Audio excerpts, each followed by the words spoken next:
Salut à tous et bienvenue dans Weekly Shonen News, l'émission où on traite de l'actualité autour des principaux magazines de prépublication japonais. Cette semaine, le moins qu'on puisse dire, c'est que l'actualité a été mouvementée et visiblement il y a plusieurs grosses annonces d'adaptation en animé qui risquent d'être annoncées dans les prochaines semaines. Mais je vous parle de tout ça juste après le générique.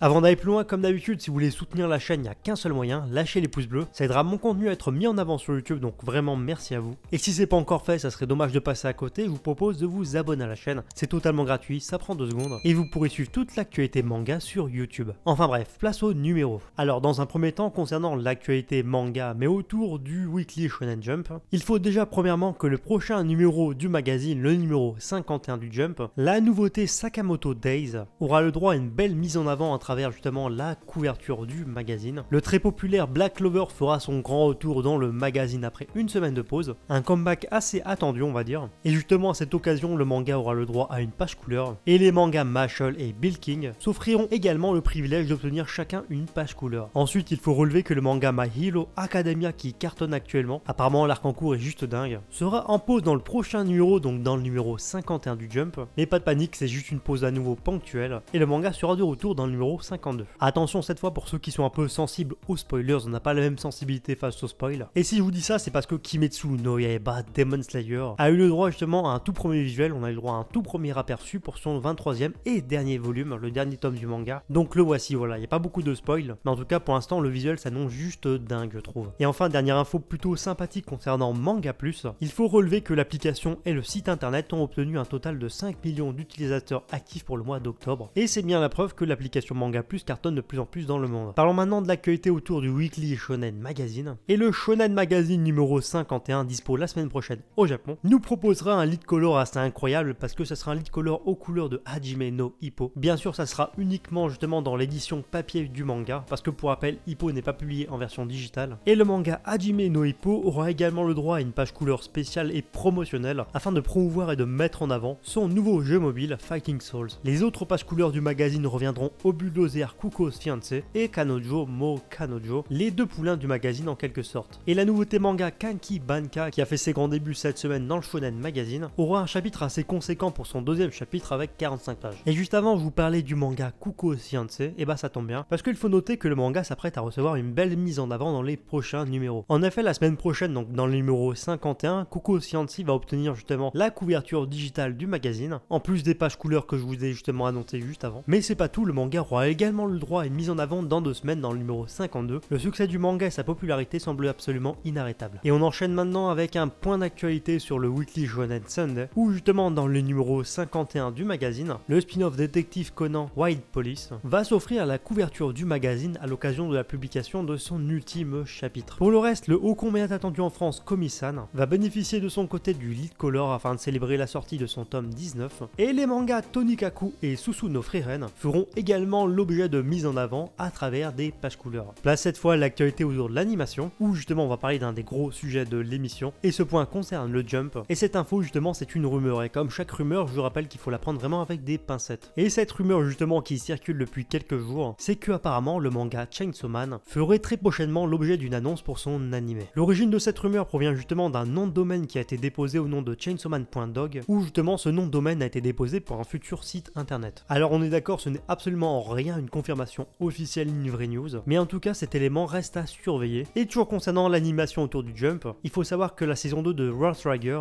va faire l'objet d'une projection spéciale un petit peu partout dans le Japon à travers 13 salles différentes de cinéma. Ces projections qui ont lieu entre le 25 décembre et le 7 janvier 2021 présenteront aux spectateurs justement les 2 premiers épisodes de la saison 2 de World Trigger, le tout accompagné de séquences inédites justement à cette diffusion au cinéma. On enchaîne avec l'actu autour des animés mais pour le Shonen Magazine, et là on va parler d'une news beaucoup plus concrète et beaucoup plus surprenante. Le récent Kanojo Mo Kanojo, que vous connaissez forcément si vous connaissez justement le contenu sur la chaîne, obtiendrait un animé pour l'année 2021. C'est assez dingue comme information parce que parmi les nouveaux mangas qui seraient adaptés en animé très prochainement, pour les comédies romantiques j'aurais plus pensé par exemple à Kuko's Fiancé, ou dans un tout autre registre à Blue Lock ou par exemple Orient, mais absolument pas à Kanojo Mo Kanojo. Et enfin on termine cette émission comme d'habitude avec un point sur les couvertures de la semaine, ou la couverture du 50e numéro du Jump, mais donc en avant la nouveauté Bill King, le nouveau manga de l'auteur de Toriko. La couverture du Shonen Magazine quant à elle est marquée par les débuts du manga Kangi Banka. Et premièrement, faut déjà relever que d'un point de vue vraiment graphique, le manga a l'air vraiment plaisant et en plus il est fait par l'auteur de Bloody Monday. Et enfin concernant le Shonen Sunday, couverture assez drôle et assez fun, j'ai envie de dire, dans le numéro 50 avec le manga Maoju des Oyasumi. Enfin bref, en tout cas voilà pour l'actualité de cette semaine. Comme d'habitude, j'espère vraiment que la vidéo vous a plu. Et si vous aimez mon contenu, je ne peux que vous inviter comme d'habitude à me rejoindre sur les réseaux sociaux, Twitter, Instagram et TikTok. Tous les liens sont à l'écran et en description, je partage du contenu exclusif. Et sur ce, je vous dis à bientôt pour une prochaine vidéo.